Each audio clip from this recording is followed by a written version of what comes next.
మలిదశ తెలంగాణ ఉద్యమంలో దీక్ష దివాస్ ఓ మూల మలుపు. కేసీఆర్ ఆమరణ దీక్షకు పూనుకున్న క్షణం నాటి పాలకులు దీక్షను భగ్నం చేసేందుకు చేసిన కుట్రలు, ఆ కుట్రలకు వ్యతిరేకంగా అగ్నిగుండమై రగిలిన యావత్ తెలంగాణ ఇప్పటికీ తలుచుకుంటే రోమాలు నిక్కబొడుచుకుంటాయి. తెలంగాణ ఉద్యమ సాధన దీక్ష దివస్ వల్లే ఫలించిందనడంలో ఎటువంటి సందేహం లేదు.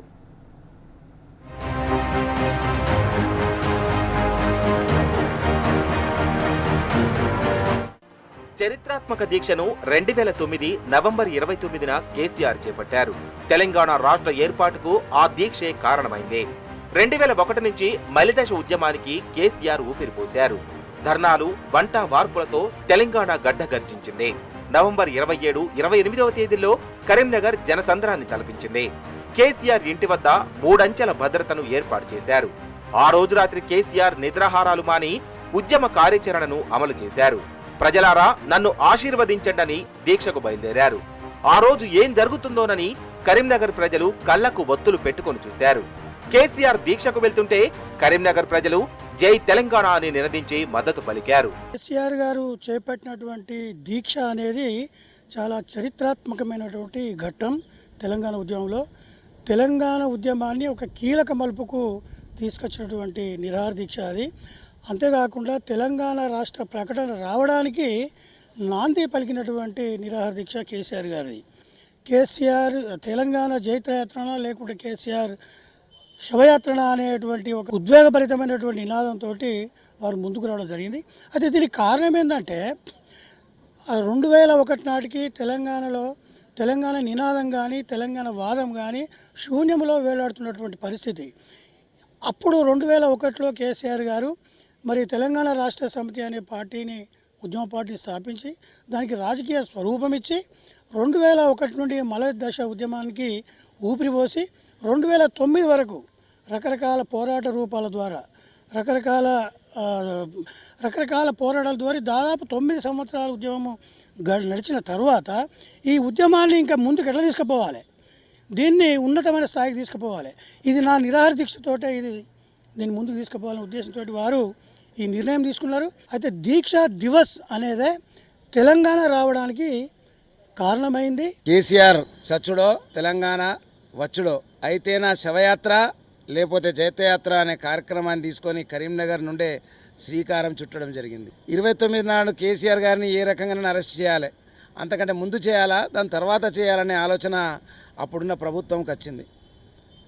అంచెలంచెలుగా ప్రతిసారి ఒక ప్లాన్గా 26 తారీఖు నాడు ఒక బ్యాచ్ తోటి ఒక రెజిమెంట్ లాగా కొన్ని వందల మంది పోలీసులను తీసుకొచ్చి కేసీఆర్ గారి ఇంటిని చుట్టుముట్టడం జరిగింది.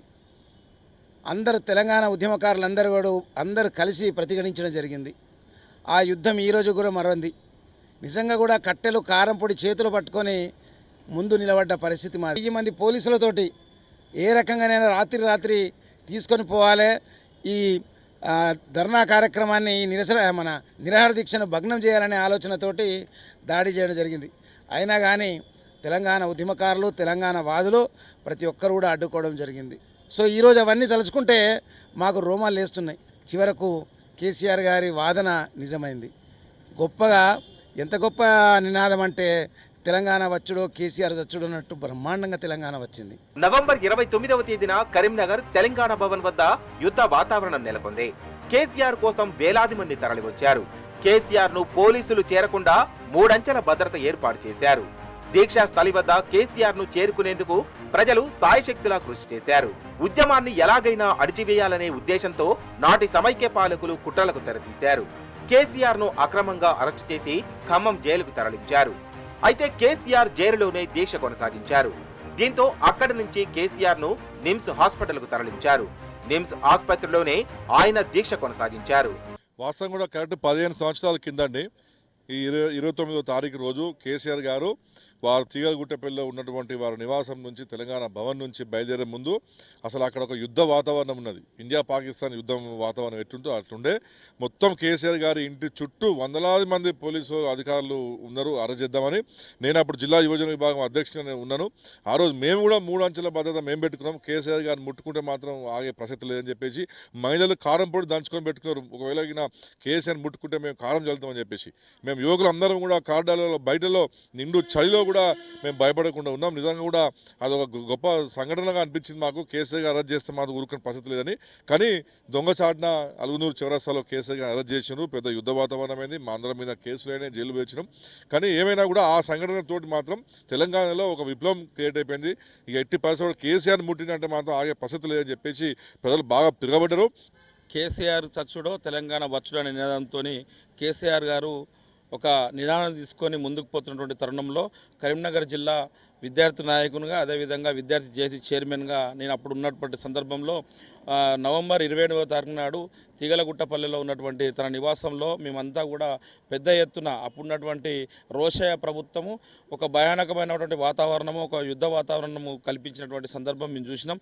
అయితే అప్పుడు కూడా విద్యార్థులం అందరం కూడా దుప్పలు కట్టుకుని చలికాలము దుప్పర్లు కప్పుకొని అందరం కూడా ఎక్కడికెక్కడ కేసీఆర్ గారు కాపాడుకోవాలి. తప్పకుండా రంగరామదావుపల్లె ఏదైతే కేసీఆర్ దీక్షా స్థలం ఉందో కేసీఆర్ గారిని అక్కడికి చేర్చాలని ఒక దృఢ సంకల్పంతో విద్యార్థులం అంతా కూడా మేము చైన్ లెక్క ఏర్పడి 3 అంచెల వ్యవస్థను ఏర్పాటు చేసుకోవడం జరిగింది. అప్పటికి కేసీఆర్ గారిని మమ్మల్ని అందరినీ నమ్మించి సైడ్ ట్రాక్ చేయాలని చెప్పి పోలీసులు వ్యూహం పన్ని ఈరోజు మేమందరం కూడా పెద్ద ఎత్తున కేసీఆర్ గారి వెంబడి ర్యాలీగా పాల్గొని మేము రక్షణ కవచంతో వస్తున్న సందర్భంలో ఇక్కడ అలూరు కాడ బార్కెట్లు వేసి ఎక్కడెక్కడ మమ్మల్ని అందరినీ అడ్డుకొని కేసీఆర్ గారి వెహికల్ను పయ్యలిప్పి ఆ రోజు టైర్లు ఇప్పి మరీ కేసీఆర్ గారిని అరెస్ట్ చేసిన సందర్భంలో మేమందరం ఇక్కడనే ఉన్నాం. మమ్మల్ని అందరినీ అరెస్ట్ చేసి తిమ్మాపూర్ పోలీస్ స్టేషన్కి తరలించడం జరిగింది.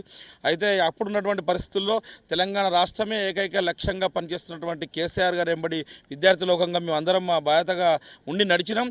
కేసీఆర్ దీక్షతో 2009 నవంబర్ 29వ తేదీ నుంచి తెలంగాణ ఉద్యమం ఉవ్వెత్తున ఎగిసిపడింది.